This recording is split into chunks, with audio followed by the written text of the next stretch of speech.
Jeshi la Polisi mkoa wa Morogoro limefanikiwa kuwakamata watuhumiwa 6 kwa tuhuma za mauaji ya mtu mmoja aliyejulikana kwa jina la Swea John Swea mwenye umri wa miaka 70,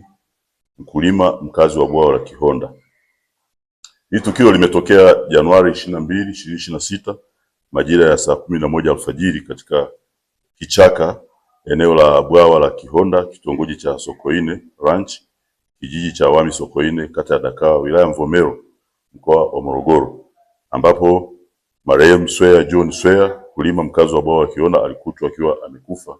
baada ya kupigwa na vitu butu kichwani